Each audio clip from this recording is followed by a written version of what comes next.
Good morning, everybody. Welcome to the latest edition of Gold, Goats, and Guns here on YouTube. I'm going to speak for about a half an hour or so about the insanity that's happening over in Syria. Let's get right to it, shall we? My name's Tom Luongo. I hope everybody's having a great Orthodox Easter Sunday. It almost seems to me like the people who think that they're running the world don't believe that we see through, or they don't care. You know, it's almost to the point where I think their cynicism knows literally zero bounds. A year to the day from when Donald Trump made his biggest foreign policy blunder. His biggest foreign policy blunder of his presidency, the bombing of the Al-Sharat air base in response to the never proven chemical weapons attack by the Assad government. We have another one, and this has been coming for weeks. And it's funny, I've been expecting, weeks ago I thought they were setting up for one of these at the beginning of the Syrian and Russian campaign to wipe out the Daesh al-Islam and ISIS pocket in East Ghouta, the Damascus suburb. Because you had French President Emmanuel Macron saying, if you use chemical weapons, we're going to attack you. And then Nikki Haley was making an ass out of herself at the UN. And we were obviously laying the groundwork for all of this for weeks. But the attack never came. Instead, we got the poisoning of Sergei Skripal and his daughter Yulia in the UK. Chemical weapons are like sex scandals in terms of false flags. In terms of chemical weapons as false flags are like sex scandals for trying to take down a politician. It hits our hardcore disgust circuit. We react viscerally to the use of these types of agents. It's different when you shoot someone. It's different when you stab someone. Using chemical weapons is insidious because you can't see it coming. And so it's designed to provoke the maximal emotional response from the people that you're trying to influence. This is why they go to the chemical weapons well over and over and over again. It's also why they go to the effectively nuts and sluts techniques for trying to take down someone who they don't like, a politician or whomever that they don't like. It's the same thing. You go for maximal disgust in order to create maximum emotional response and lack of reasons. And it looks to me like the neoconservative deep state in the United States, the UK, Israel, Saudi Arabia, all of these people are absolutely hell-bent on war. They want World War III or complete control over everything. They want either Russia and Iran and everybody to submit completely, or they're going to unleash World War III against our will. That's what this latest chemical weapons attack in Syria, supposed chemical weapons attack in Syria, is all about. I've been saying for weeks now that I believe that the neoconservatives have been losing. And when the American deep state begins losing, we start looking for ways to negotiate ceasefires in order to regroup. We look for, and we set up false flags in order to move a politician who's not on board with the process, in this case Donald Trump, with forcing his hand. With sanctions last year, in order to force his hand, we did it with the chemical weapons attack last April. This has been done over and over again, and I honestly believe that the Skripal poisoning is part of this entire campaign. In order to, it's like prep work. Okay, aside from all the other benefits that these nasty, disgusting people will get from the Skripal poisoning, which is destabilizing the May government in the UK, throwing various Russian companies out of European banking systems, all of the stuff, trying to scuttle the Nord Stream pipeline, set up even more of a conflict in Ukraine. It's all about the same thing. And Donald Trump sits at the center of this. And his tweet storm this morning is incredibly disturbing. Because to me, it's really obvious that at a certain level that he's being played. He knows I can't even believe he doesn't know he's being played. After what happened last year with al-Shabaab, when at the end of the day, he damn well knows that Assad did not use chemical weapons against his own people last year. After a year's worth of investigation yielding zero results, that he would continue to look at this as yet just another opportunity to play fucking art of the deal leverage games in geopolitics and bring us to a brink of warfare with the Russians over lies is irresponsible in the extreme. Yes, exactly, Shane. If Trump can't tell that this attack is a scam, he's not just an idiot, he's a fool. Now you know that they have a psychological profile on Donald. You know that. They went after women and children. You know he can't stand seeing women and children die. You know that this is one of his weaknesses as a person. And with good reason.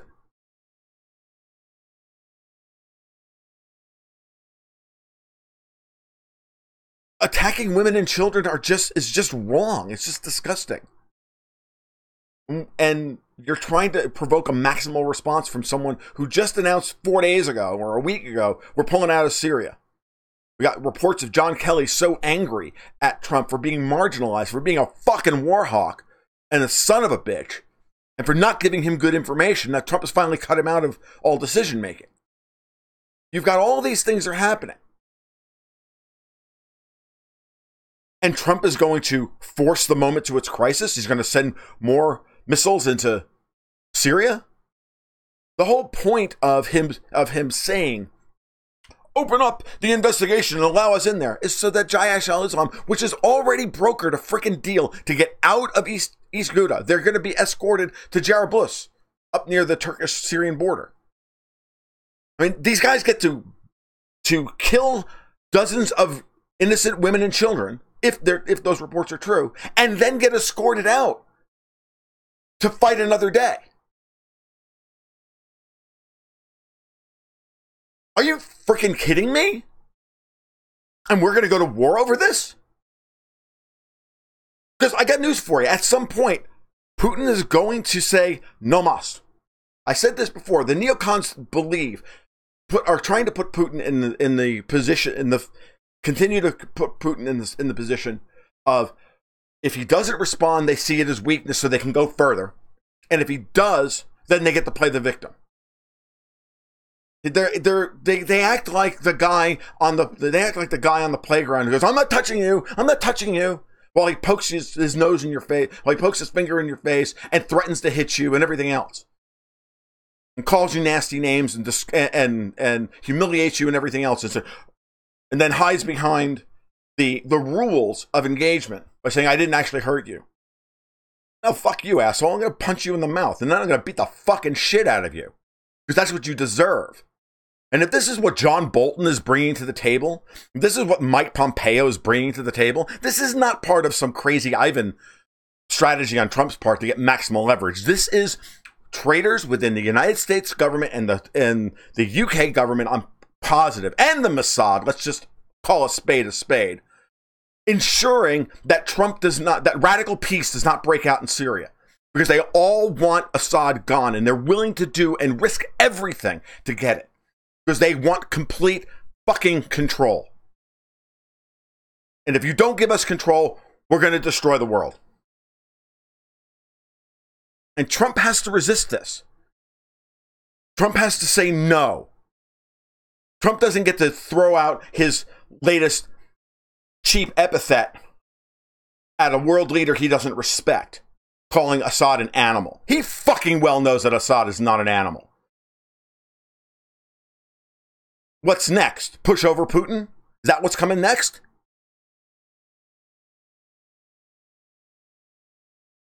And the left is useless on this. They're absolutely useless. Thinking, oh, well, Trump is going to lob missiles at and is ginning up a false flag so that he can deflect everybody away from having to like meet with Robert Mueller. Fuck Robert Mueller. The only reason Robert Mueller has not been fired is because it's in Trump's best interest to allow Mueller to continue making an ass out of himself in public. The longer that investigation goes on, the more he incriminates more people from the Obama administration, including himself. People are just stupid. This is about something far bigger than this. This is about still getting the policy and the policy advantages that put us on the path to destroying Syria in the first place. This is a 30-year-old operation. It's not going to just be let go because we have a president who doesn't necessarily want to continue running an empire. These people are not going to give up. We have a hostile intelligence service in the United States, the UK, and Israel. Don't kid yourself. Anybody who thinks that it's Trump is owned bodily by Israel, that's nonsense. There are factions within the Israeli government that are hostile to change. There are factions within the United States government that are hostile to change. There are factions within the UK government which are hostile to change. Whose ox is being gored by a resurgent Russia, a dominant China, and a resurgent Iran. That's it. All this is about. And the rest of us have to live under the anxiety of someone making a fucking mistake and start World War III.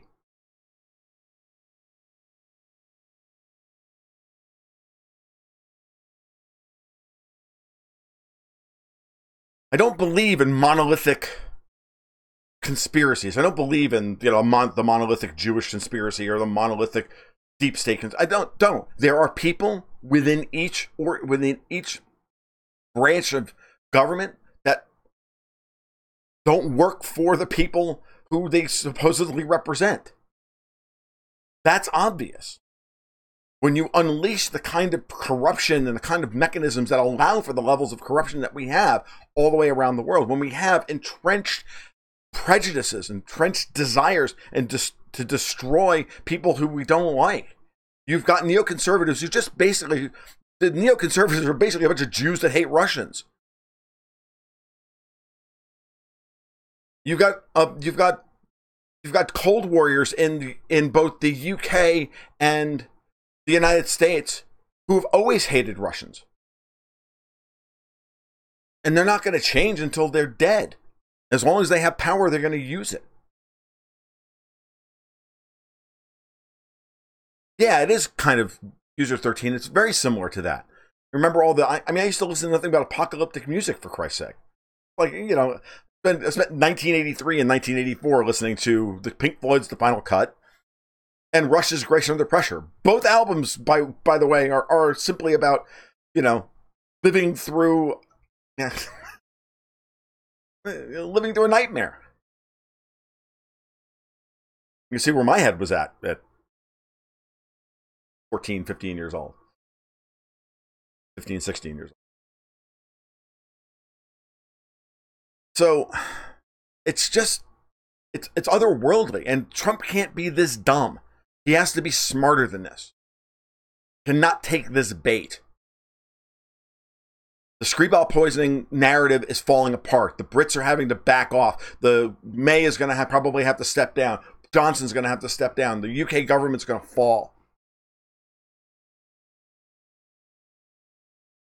Now is the time to continue putting pressure on Trump because Trump has been purging the bad guys from his cabinet for weeks.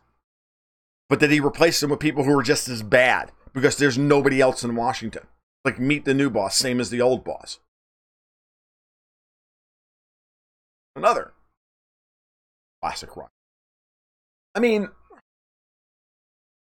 I sit here and I boggle at the crudity of this. It's one thing. It used to be, it was easy for them to create a false flag because they had complete control of the narrative. But who the fuck believes this shit? And are we really going to continue to push down this path? And I was speaking to my friend and business partner this morning, and he said something. We were talking about we're going to find out just how effective S-400s are when operated by Russians, and and I said NEW, and he said, well, I'm not really as worried about that as I am, in pilot discussion and whatnot. I was like, look, dude, at this point, I don't give a fuck about the pilots. I'm sorry. If they follow Trump's orders here and open up World War III, they're culpable.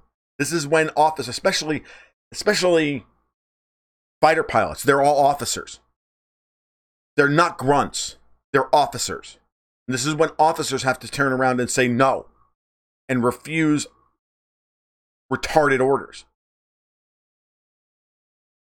This is when they have to look at the information that they're getting and go, no. I mean, are you kidding me? The bodies aren't even cold, and these people are already trying to gin up a fucking war. It did the same thing with the Skripal poisoning. When you see that level of hysteria, when you see that level of rush to judgment, which is all we ever see whenever something like this happens, the media immediately pushes, and all the politicians immediately push all in on a particular narrative. And then Trump has the goddamn gall to bring up Obama backing off on his red line in 2013. Is he a fucking moron? Because that chemical weapons attack was staged as well. This is not MAGA. This is not putting America first. I mean, I don't know what he's thinking. Or is he just that big a fucking idiot? We should trust Trump. Maybe not.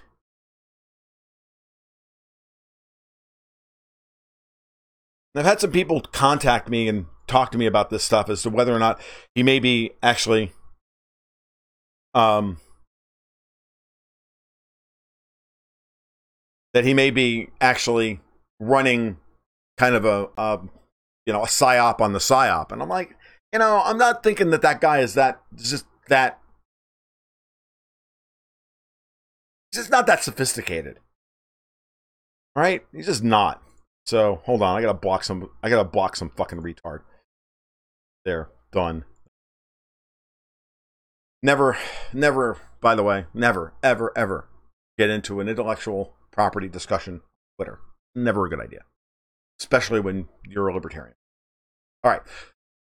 But can this guy be that dumb to believe 1/10 of the narrative that's being fed to him?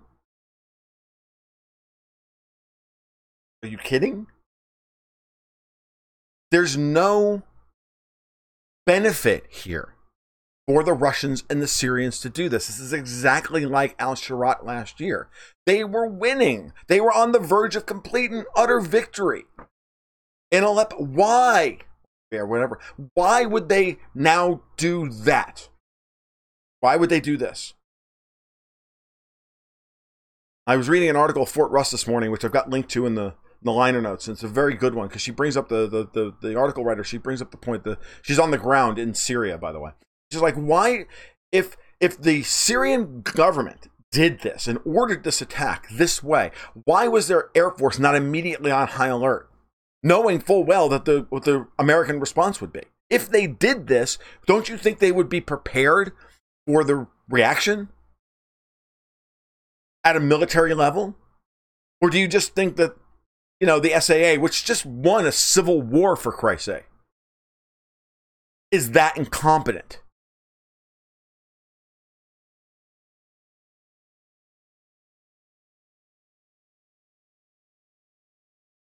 It comes down to the point where where the lie is so big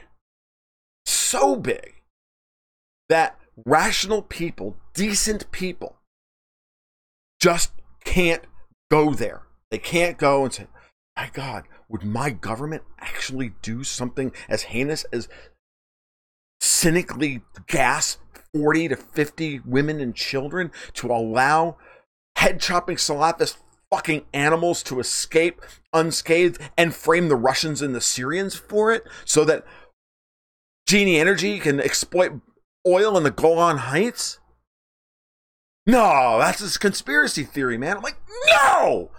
They're the only freaking people who have the incentive to do exactly that. No, it's just easier to demonize to demonize the latest brown person. And they do this on Orthodox Easter, for Christ's sake. Like, oh, by the way, this is why I think the Mossad's behind it, because that's the final twist to the knife. Let's make sure we kill the rest of the Christians that are in Syria.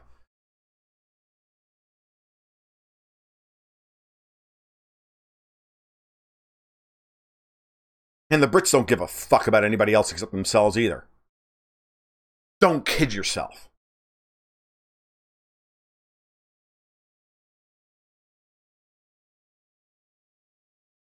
I'm talking, of course, about the British aristocracy and the British deep state, not all the British people. Like American people. But, worse, the MAGA crowd is going to sit here and back Trump. If he goes and they're going to do the exact same thing they did last year. You have to sit here and listen to people tell me that we have to punish Assad for doing this. For what? What did he do? Oh, well, Trump needs to. Fuck you. These fucking idiots who wouldn't know how to spell foreign policy, no less actually analyze it. We're trying to tell you that, no, we have to trust Trump. Like, are you fucking kidding me? I know they're cheering on Twitter. It's insanity. Our president is strong. Yeah, I know. No, strength is not rushing to judgment and unleashing hell. Strength is having a weapon and knowing strength is having a weapon and knowing when not to use it. This is what the neocons will never understand. What's the point of all these weapons if we never use them? What on to me? These people are evil. And they're going to try and destroy the world. That's the Faustian bargain they're laying in front of our feet. That's what this chemical weapons attack means. If you think otherwise, well, I'm sorry. But when are you going to wake up? After your children have been killed as Americans are funny. They love going to war because they never have to pay the price. Oh, we have to pay, a couple hundred troops here, a couple hundred troops there. That's not a big deal. No, we're talking about thousands of people, hundreds of thousands of people. The Americans have never lived through that other than World War II. And we still didn't live through it the same way that Europe did, the same way the Russians did. We lost a few 100,000. The Russians lost 20 million. 20 million. And if you don't think that society is not prepared to pay the price to defend Mother Russia again this time, you're out of your mind. That was the purpose. That was the reason why they came out and voted in a clear, not electoral, but clear majority. More than 50% of Russians voted for Vladimir Putin 3 weeks ago. When it's somebody else's son, it's always okay. I honestly think at a certain level, and you're going to hate me for saying this. Everybody who listens to this or watches this video is going to hate me for saying it, but I think the United States needs to have their nose bloodied. I think the best thing that can happen to this planet at some point is for the United States to lose, a few 100,000 people in a bomb.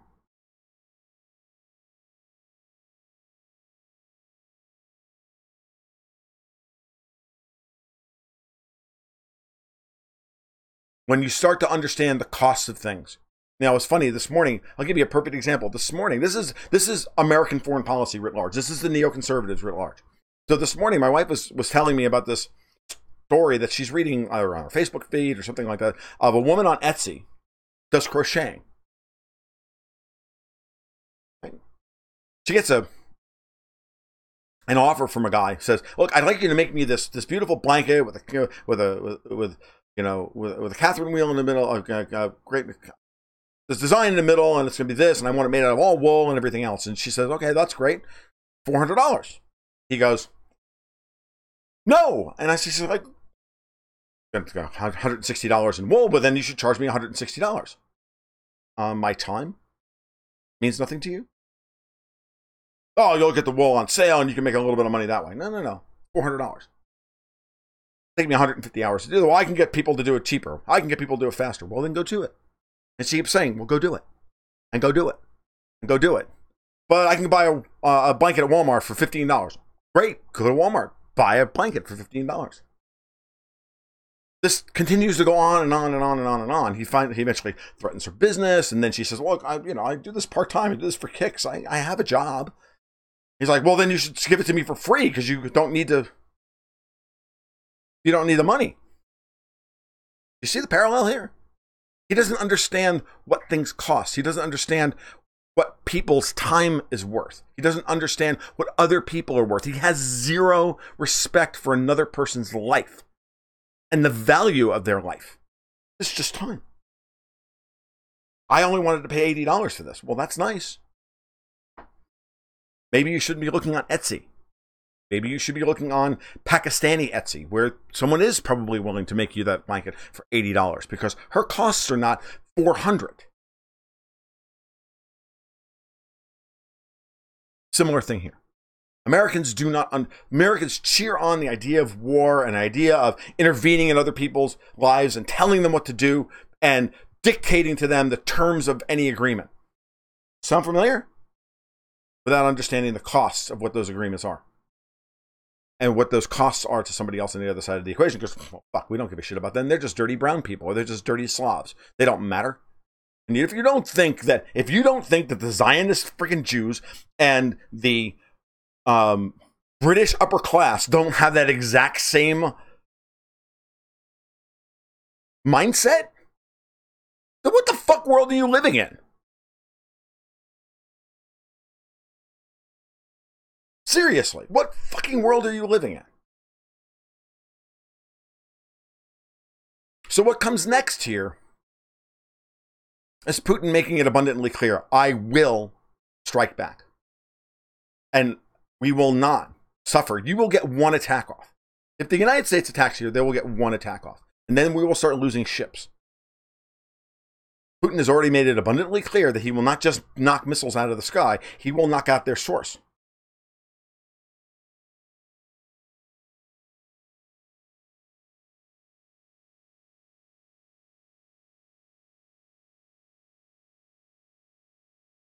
He will shut down those destroyers and those cruisers. The neocons are still selling us on the idea that we can win a war with the Russians after the Russians just told us that's not possible. We're going to do this on the verge of Trump going to North Korea to negotiate peace on the Korean Peninsula. So what's the other side here? That Trump's going to use this as just art of the deal leverage in any negotiations to try and get the best deal he can get. He's not going to get shit from that. I read an article the other day from Alexander Korpiko over on Zero Hedge. I think I talked about this the last time I was on YouTube. And he was going on about what he thinks Trump's actual strategy is, which is to push this moment to its crisis, to isolate Russia in order to get them to break their strategic alliance with China and Iran. It's not going to work. Putin doesn't believe for one moment that Trump is in charge of policy. Trump's not that good a negotiator. I actually just want to go smack the fucking idiot right now. I really do. I want to smack him for the lack of intelligence he just showed in that tweet storm. It makes me angry, viscerally angry to the core of my being. It makes me feel betrayed for actually saying anything nice about the man. Because, frankly, it's disgusting. Because the first thing he should have come out and done this morning is said, I do not believe that the Assad government did this. No. And then start accusing the actual perpetrators of this. But he can't do that, can he? He can't do that. Well, because that would cost him politically. That would make him look bad. Fuck that. And fuck listening to CNN and fuck listening to Fox News and all the other assholes. Turn that shit off and start governing the goddamn country. You want to be a leader, be a leader.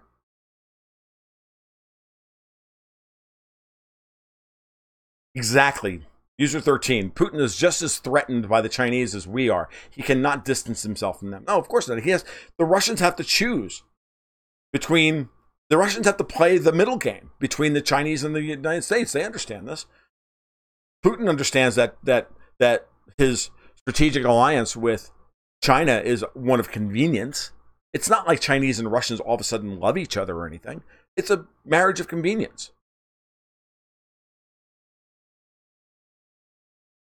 It's a marriage of convenience that has the potential to stand the test of time if both parties act honorably.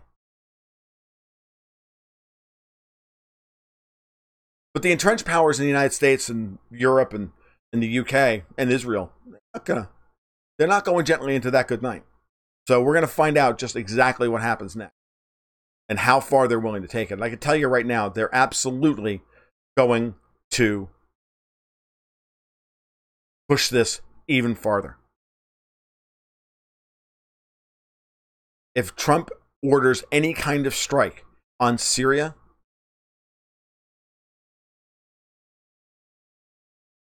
start making your will, baby.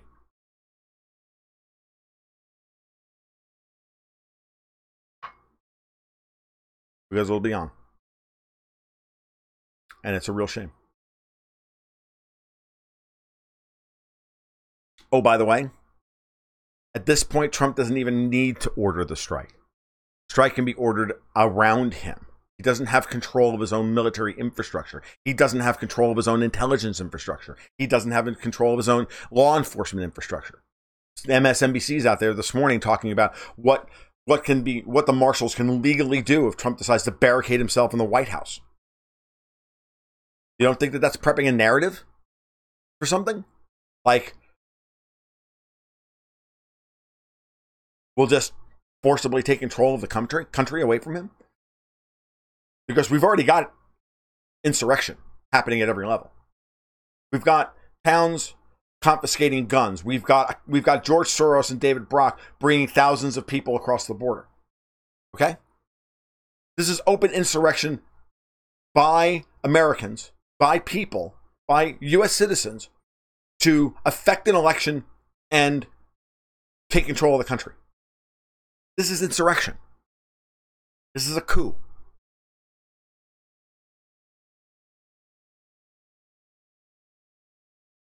And at the end of the day, we had this fire at Trump Tower yesterday, and note all of the...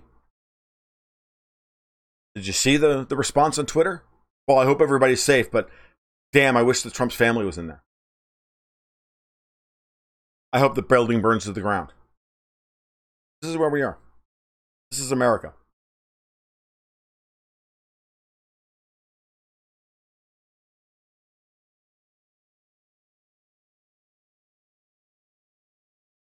It's not good. I'm not sure what comes next.